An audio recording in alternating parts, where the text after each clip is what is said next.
While in 1990, on the PC, meager 16-color EGA graphics were still the norm, by 1991 they were finally replaced by VGA and its 256 colors.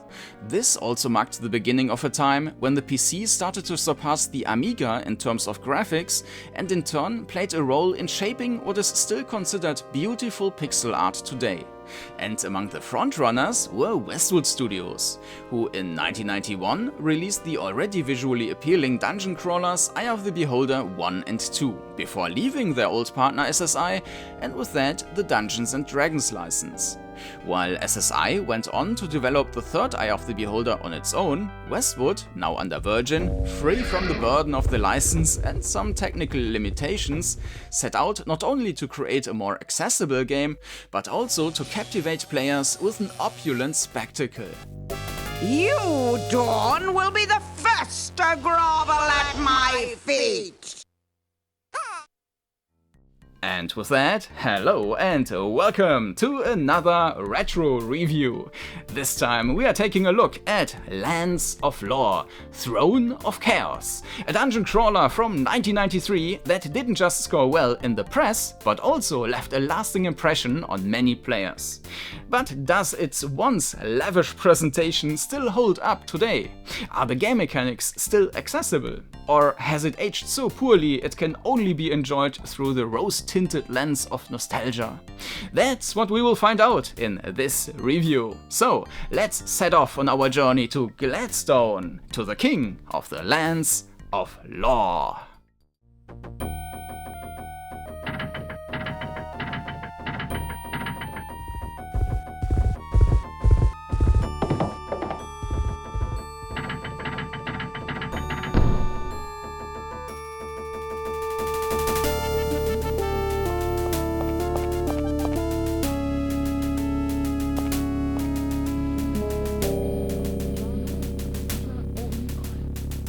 My liege, it is as we feared.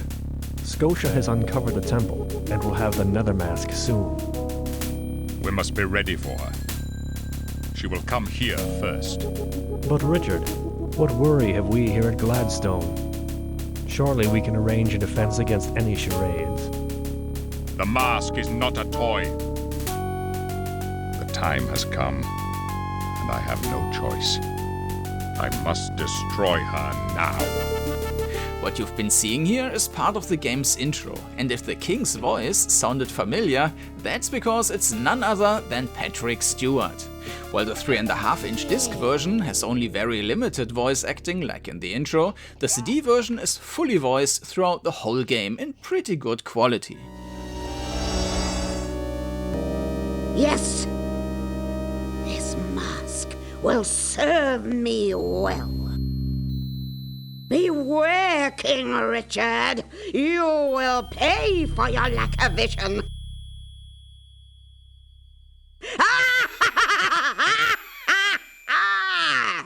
Of course, part of the full experience of a 90s game is the box it came in.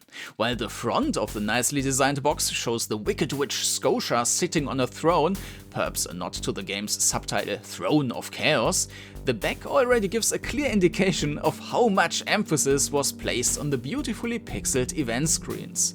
Actually, all 6 screenshots prominently showcase these screens, meaning that not a single one depicts the normal environments you see when moving around in the game. To display this visual splendor, Lands of Lore requires a 386 with 16 MHz and a VGA graphics card. The box also proudly states that the game was created by the developers of Eye of the Beholder 1 and 2.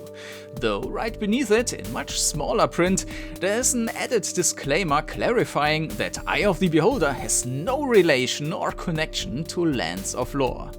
Inside the box, alongside the 8 discs of the German 3.5-inch disc version, you will find 2 manuals, each only 20 pages long.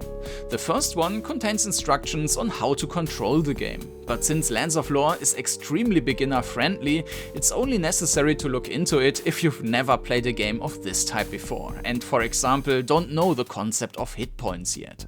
The second manual covers the backstory as well as descriptions of monsters and spells. However, the CD version also includes a slideshow summarizing the backstory, which is narrated by Patrick Stewart as well. Not much is known of the beginning of the lands, for the chronicles do not extend much beyond the golden age of the ancients.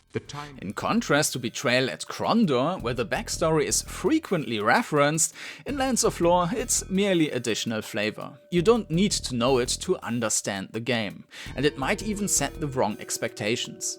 One notable mistake in the German manual is the monster descriptions. They were sorted alphabetically based on their German translations, but the images were not rearranged accordingly. As a result, for example, next to the entry for Vogelwürmer, meaning birdworms, you will find a picture of a bandit instead. While the box is well designed and, like the manuals, feels high quality, the physical components of the game don't really enhance the in-game experience in a way like they do in many other DOS games. Might and Magic titles, for example, included maps that were essential for navigation. And Betrayal at Kordanor had a backstory that was crucial for understanding the plot.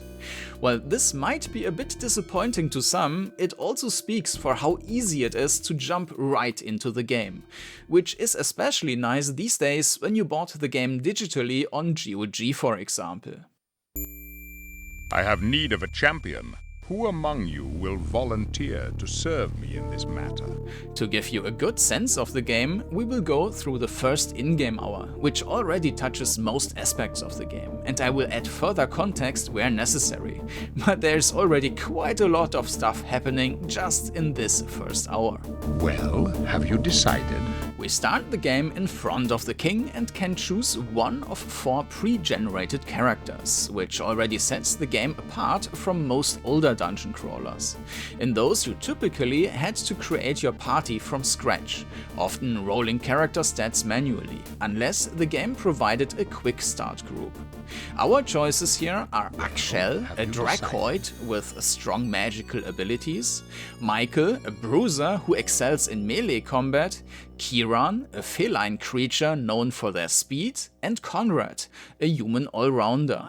You can simply pick the one you feel most sympathy for, as your choice won't have a major impact on gameplay. This is partly because the game uses a learning by doing system, allowing every character to improve all of the skills, melee, ranged and magical combat, over time anyways, with their aptitudes not having a huge effect. Additionally, more pre-designed characters will join your party as the game progresses, some temporarily, but one, relatively early on, also permanently. And this 4-armed guy is not just great with all kinds of weapons, but also a great spellcaster, which makes your initial character choice even less impactful. Unlike in Eye of the Beholder 2, where joining companions, despite what the manual suggests, don't give any personal remarks, both the starting characters and later party members in Lands of Lore are fully fleshed out and frequently comment on the events around them. Timothy, the Dark Army passed through here not an hour ago. They have stolen the Ruby of Truth. We will take you to Gladstone with us. Dawn will heal your wounds. I am beyond healing. You too must recover the Ruby. The war has begun, Kirin. The death of such a patriot must be avenged. Let us hasten back to Gladstone. I vow upon his deathbed to find these orcs and return the ruby to Gladstone. Getting that very ruby to Gladstone is actually our first task in the game. A game which, more than other crawlers up to that point, puts some emphasis on the story, which has various twists and is accompanied by lots of these beautifully made, slightly animated event graphics. But let's jump back to the very beginning, to the moment when we are given this task. Ah, Conrad! We don't start out as a hero. This is basically just an errand, and being not more than a courier, the King's Counselor also treats us like that. What are you waiting for? Be gone. If you need help, mayhap that rascal Timothy is at the Grey Eagle. Before we leave Gladstone and head off, we first have a look around within the castle. Lands of Lore is a dungeon crawler by the definition of dungeoncrawlers.org, meaning we explore the world using step-based movement on a grid, just like in Dungeon Master, Wizardry or Might and Magic. When we turn, it's always by 90 degrees. Compared to Eye of the Beholder and most earlier games, Lands of Lore features smooth transitions on these steps and turns, which makes it feel more modern. And especially when watching someone play, it's much easier to follow what is happening on the screen. If the computer isn't powerful enough or you prefer it more old school, you can also disable these transitions in the game menu. Such transitions, which in the case of Lands of Lore are achieved by clever scaling and scrolling for example, are not completely new though. Even the first The Bard's Tale on the Apple II had transitions already in 1985. In Gladstone's library we find the Magic Atlas, which will serve as our automap. The Magic Atlas. Something that also didn't exist in Eye of the Beholder, but could already be found in Might and Magic 2 from 1988 for example. We pay a visit to the King's Counselor to get a writ of passage for traveling to the Southlands. We could also stop by the Alchemist, who offers potions for sale, or Victor's smithy to shop for weapons. When we find any weapons, they can also be sold here to fill up our purse. But it's important to note that you never know exactly when or even if you will be able to return to a vendor, as the game continuously adjusts the accessible locations. Once we arrived in the Southlands, for example, we are supposed to complete our task first before we can get back to the castle. The vendor screens don't just feature beautifully made animated graphics, but also some interactivity. In the smithy, we can click on any of the weapons and Victor will tell us the price, or click on the grindstone, which Victor also has something to say about. I make even this wheel with these two hands. We leave the castle and head into the forest. After just a couple of steps, we will have the first encounter event. We meet a woman who claims she needs to enter the castle, but has forgotten the password. Excuse me, lad. Are you with King Richard? I need to get into the keep and I have forgotten the password. May I go in with you? Of course, it turns out that this was the witch Scotia, using a different appearance to trick us. Such small as well as bigger story events pop up rather frequently in the game, so that it's also just fun to explore the world as you never know what you will encounter next. And it's not just about killing enemies and finding better weapons. But of course, that's something we do here as well. Inevitably, we will need to defend against the first enemies after a very short time. Combat in Lands of Lore works in real time, and it's a dancing style combat similar as in other real-time dungeon crawlers, where you can dodge many enemy attacks by quickly stepping back or by circling around the enemies. You attack by clicking on the weapon icons, which on a successful hit will display the amount of damage in place of the weapons, at least for melee attacks. For ranged weapons, the damage can only be guessed based on the size of the blood splatter that appears on the enemy in the main screen. Generally, I found the combat more enjoyable than I initially expected. Sure, it's quite primitive, however, damage cannot be completely avoided either, as some enemies shoot back and now and then you will also be cornered. Simply stepping forward and back isn't very efficient in this game. However, stepping back one tile at a time and then attacking again is quite powerful, especially if you ignore the mouse and rely solely on the keyboard for combat. That way you can use your right hand on the numpad to control movement and your left hand to press F1 to F3 to trigger attacks. For right-handed players, this setup means constantly switching back and forth. Your right hand moves to the mouse outside of combat and back to the numpad during combat, while the left hand shifts from the numpad to the F keys. If you are left-handed, you certainly have an advantage there, as you could just put your mouse left side of the keyboard and keep the right hand on the numpad at all times. Aside from melee and ranged weapons, we also get different spells after the first hour of the game. To cast them, you first select the base spell from the casting menu, which is always being shown on the screen, and then choose the level of the spell. For this, all the party members use the same spell menu, and generally also have access to the same spells. The limiting factor here is the mana, as the character's mana pool might not be big enough to cast the higher spell levels. These higher levels not only increase damage, but also have enhanced effects. If the healing spell is cast on level 3, it will also cure poison, while on level 4 it will heal the whole group. I'd say the combat, with one exception, is mostly not very demanding, even on the higher difficulty setting. Especially when I think back to the first Eye of the Beholder, I felt like enemy attack patterns had a lot more impact. That idea was taken much further in Legend of Grimrock 2, which is of course a lot more modern. There, certain enemy types don't just charge at your group while attacking at the same time, but they also sidestep and pull off other tricks. So you really have to look closely at each enemy's behavior and adapt your tactics, which makes the combat much more engaging. In Lands of Lore, most battles are very straightforward. That said, the combat here still feels way better than in Anvil of Dawn or Stonekeep. In both of those, I found the whole dancing routines much more annoying, and especially in Stonekeep, the dumb AI made combat even worse.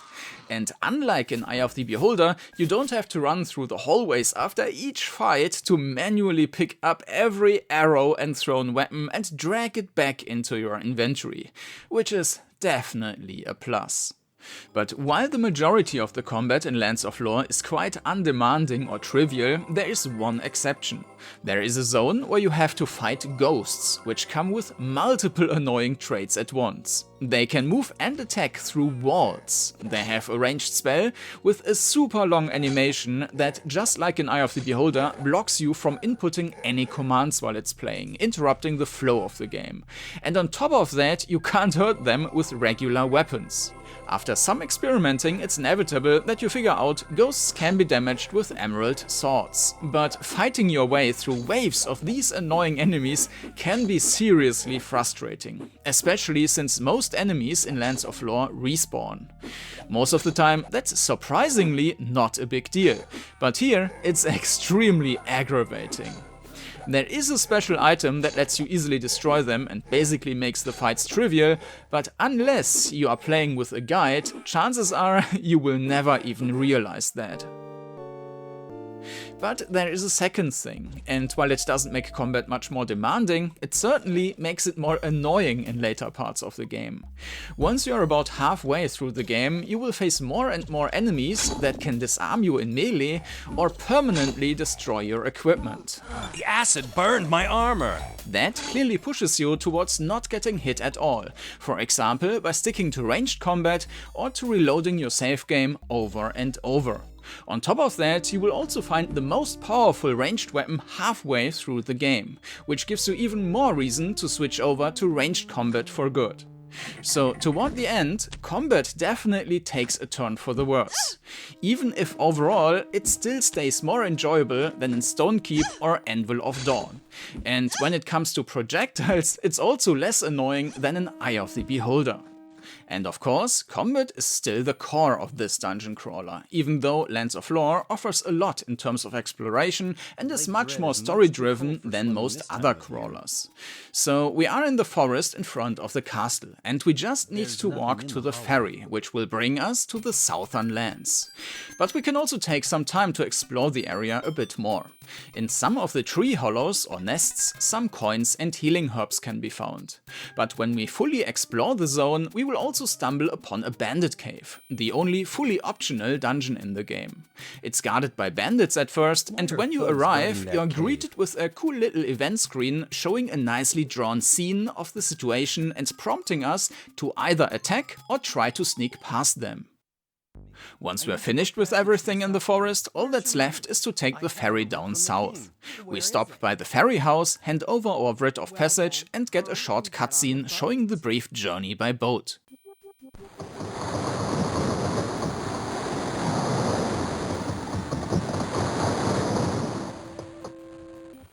We continue exploring the southern forest, where our first stop is the tavern to meet up with Timothy, who is supposed to help us with our task of finding the ruby.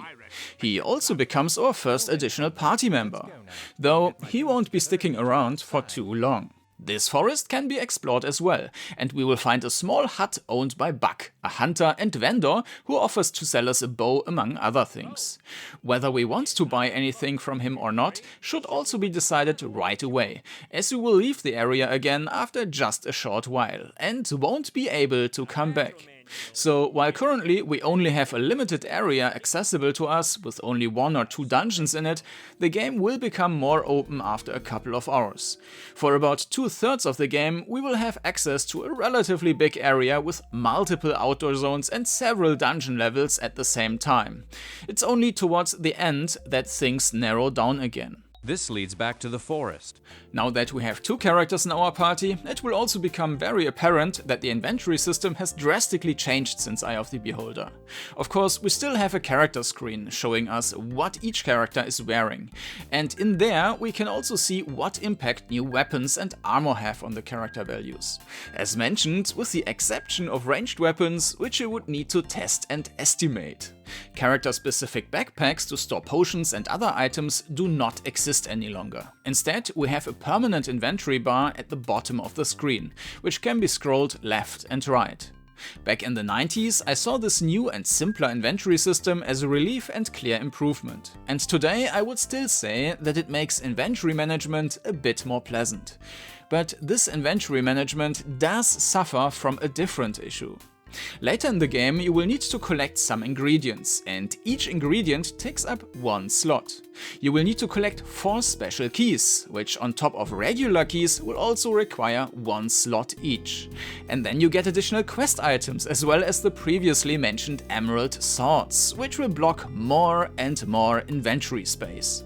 At the same time, some weapons have special effects which you'd first need to discover. And you also don't know whether to expect a new party member soon, which would require new equipment. Ultimately, you will be annoyed with limited inventory space, especially starting at the second half of the game. And you will be constantly scrolling back and forth to find some other item you can throw away to free up space. And due to that, even though it has been simplified, the inventory might be remembered as a struggle. Together with Timothy, we head out to see Roland and pick up the ruby. But things don't go as planned. Roland has been attacked and it looks like a bunch of orcs made off with the ruby. They have stolen the ruby of truth. So all we can do is return to Gladstone empty-handed. All of this still happens within the first hour of the game, by the way, while the total time for my playthrough was around 15 hours on the highest difficulty setting. Back in Gladstone, the next twist is waiting for us, once again told through beautifully pixeled and partially animated cutscenes. Scotia has broken into Gladstone and poisoned King Richard. To stop the poison from spreading, the Royal Mage Dawn has sealed him inside a sarcophagus, and sends us off to consult the Drarakil, an ancient powerful being that dwells deep inside a cave to find out how to cure the poison. We will be accompanied by Bakata, a Thomgok, a creature which you could describe as a mix between a 4-armed Michelin man and a frog. He's not just a capable spellcaster, but also able to wield 2 weapons at once, thanks to those 4 arms. Together with Bakata, who will be with us for the rest of the game, we make our way into the Drarakil's cave, a long dungeon filled with enemies, traps and plenty of puzzles. Connex. Calamare. Speaking of puzzles, for the most part, figuring out their solutions isn't much trouble. But I can say for sure that I personally never would have figured out how to defeat the final boss without an additional hint.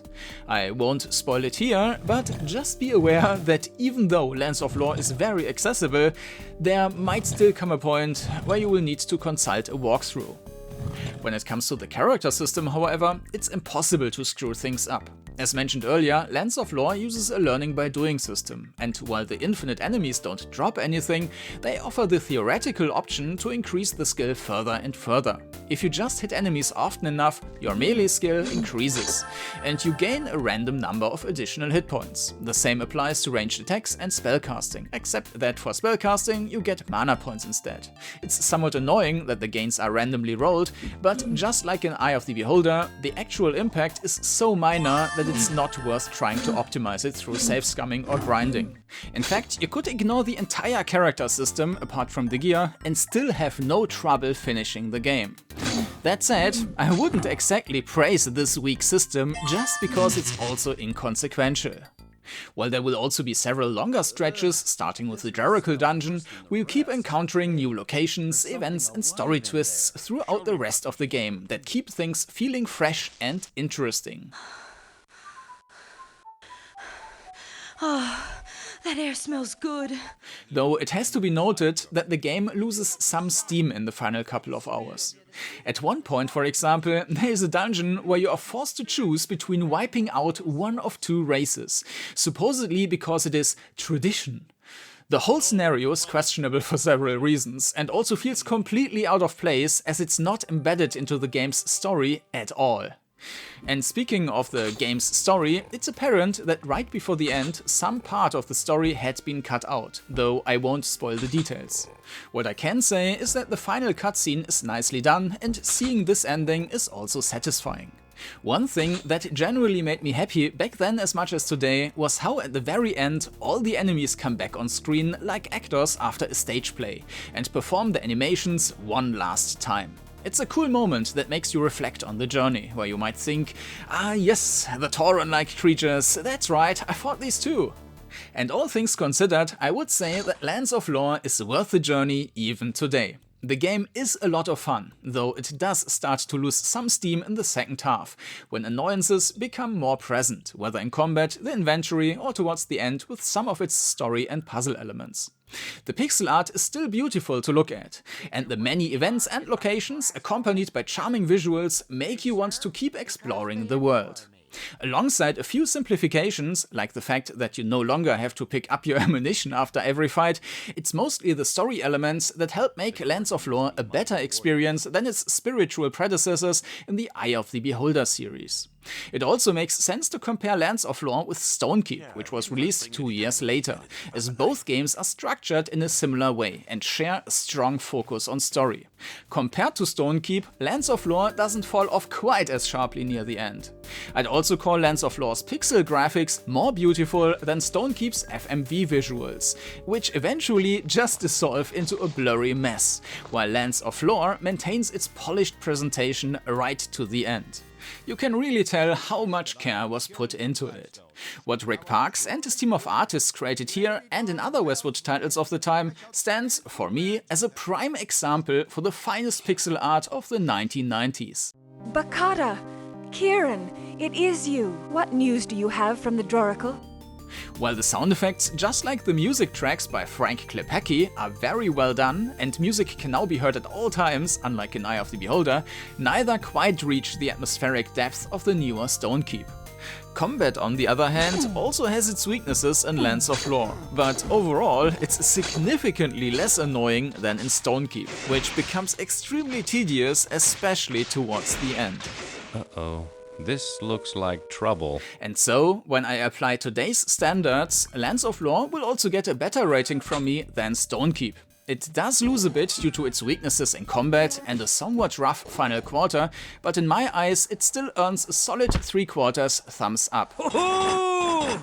And with that, I'd still recommend Lands of Lore to modern players who are open to older games. And I'd recommend it over Eye of the Beholder 1 and 2, since Lands of Lore, thanks to its beautiful cutscene graphics, richer story, continuous music and a few simplifications, offers the better overall package.